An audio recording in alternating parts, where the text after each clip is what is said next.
Habib Faibes, absen 10. Nama aku Iketut Febri Dwi Arya Wiguna, absen 12. Aku Khairul Jaya, absen 15. Nama aku Muhammad Hamzah Jondapur dari absen 20. Nama aku Nurul Sari dari absen 4. Nama aku Timotius Sugunan dari absen 34.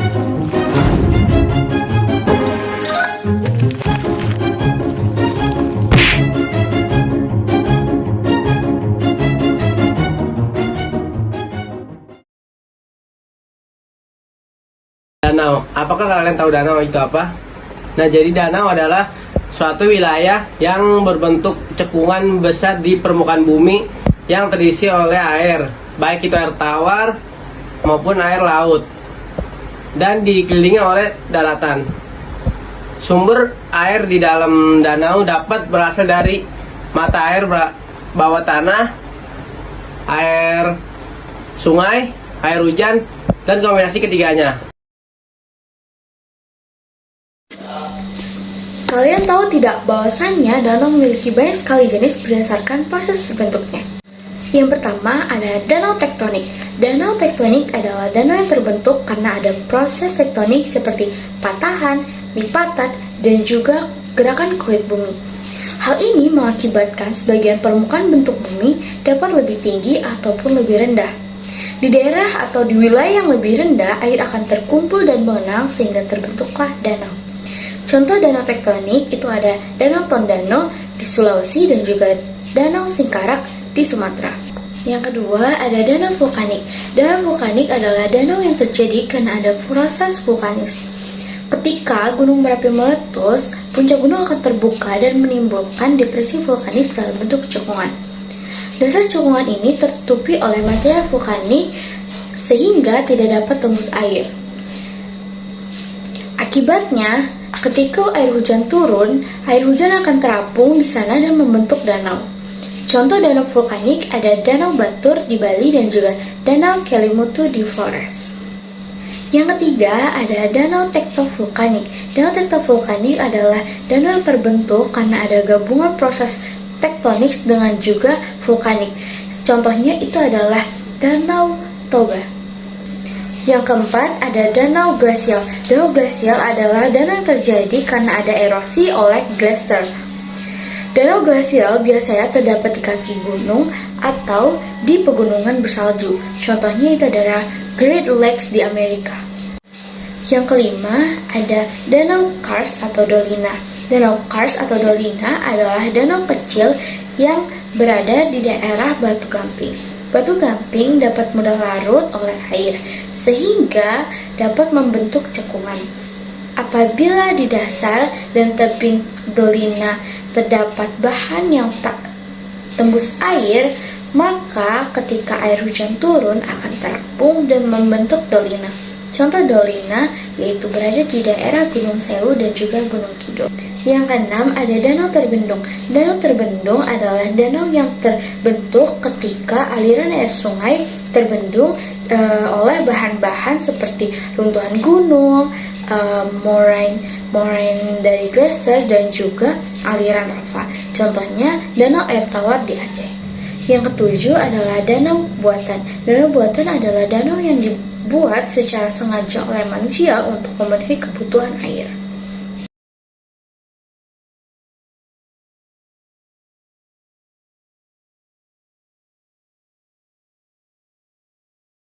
Kalian tahu nggak sih manfaat danau? Jadi yang pertama itu ada sebagai sumber air bersih. Danau menyimpan banyak air yang tidak habis walaupun musim kemarau. Airnya itu bisa digunakan untuk minum, mandi, mencuci, dan kebutuhan sehari-hari. Yang kedua itu sebagai sarana transportasi. Danau menghubungkan daerah-daerah yang terpisah. Jadi masyarakat itu bisa menggunakan perahu atau kapal untuk berpindah tempat lewat jalur air ini. Yang ketiga itu sebagai sarana irigasi. Nah, jadi air dari danau ini biasanya dipakai untuk mengairi sawah dan kebun, terutama saat musim kemarau ketika sumber air lain mulai mengering. Ada 3 upaya yang harus kita lakukan. Yang pertama, pemulihan dan pemeliharaan ekosistem, pembersihan gurma, menghilangkan tumbuhan air yang mengganggu danau seperti rumput-rumput dan ganggang, reboisasi dan penghijauan, menanam kembali vegetasi asli di sekitar danau untuk memperkuat di pinggir danau, mencegah erosi, dan meningkatkan kualitas air. Pengendalian erosi mengurangi dampak erosi tanah di sekitar danau yang dapat menyebabkan pengendapan lumpur di dasar danau, mengurangi volume danau, dan mempengaruhi kualitas air. Sanitasi dan pengelolaan limbah, melakukan pengelolaan limbah rumah tangga, peternakan, dan pertanian secara tepat, serta meningkatkan sistem sanitasi untuk mencegah pencemaran air danau. Yang kedua, ada pelestarian kualitas air. Pemantauan kualitas air memantau secara berkala kualitas air, termasuk kadar oksigen, kandungan zat organik, dan tingkat keasaman. Pengendalian pencemaran, membatasi penggunaan pestisida, pupuk kimia, dan pembuangan sampah di sekitar danau. Penggunaan produk ramah lingkungan, menggunakan produk yang ramah lingkungan dan tidak mencemari air. Yang ketiga, ada pelibatan masyarakat. Pendidikan dan kesadaran lingkungan, memberikan edukasi kepada masyarakat tentang pentingnya menjaga danau dan ekosistemnya. Partisipasi masyarakat dalam pengelolaan, melibatkan masyarakat dalam pengelolaan danau, misalnya melalui program pembersihan, penanaman, dan pemantauan kualitas air. Penggunaan hukum adat, dalam beberapa kasus hukum adat dapat digunakan untuk masyarakat lokal melindungi danau dan sumber mata pencarian masyarakat, seperti dalam kasus Danau Sentarum.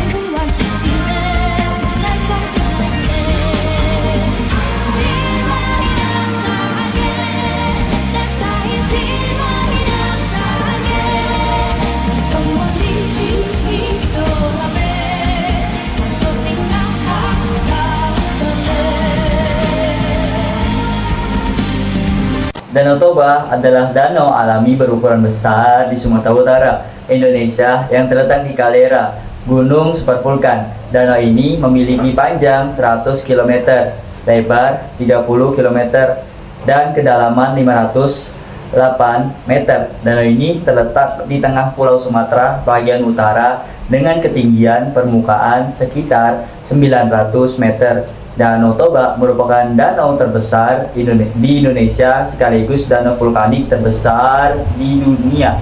Danau Toba terbentuk sebagian akibat dari letusan gunung berapi supermasif berkekuatan VEI 8 sekitar 69.000 sampai 77.000 tahun yang memicu perubahan iklim global. Metode menangkalkan terkini yang berkekuatan menetapkan letusan tersebut terjadi sekitar 74.000 tahun yang lalu. Letusan ini merupakan letusan eksplosif terbesar di bumi selama 25 juta tahun berakhir. Menurut teori bencana Toba, letusan ini berdampak besar bagi populasi manusia di seluruh dunia. Dampak letusan menewaskan sebagian besar manusia yang hidup waktu itu dan diyakini menyebabkan penyusutan populasi di Afrika Timur, Tengah, dan India, sehingga mempengaruhi genetik populasi manusia di seluruh dunia sampai sekarang.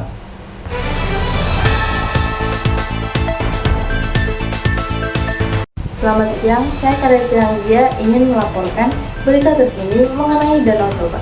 Diduga ada seorang 3 pelajar laki-laki dilaporkan hilang di saat berenang di Danau Toba, Kabupaten Toba, Sumatera Utara. Setelah dicari, ketiga ditemukan dalam keadaan selamat.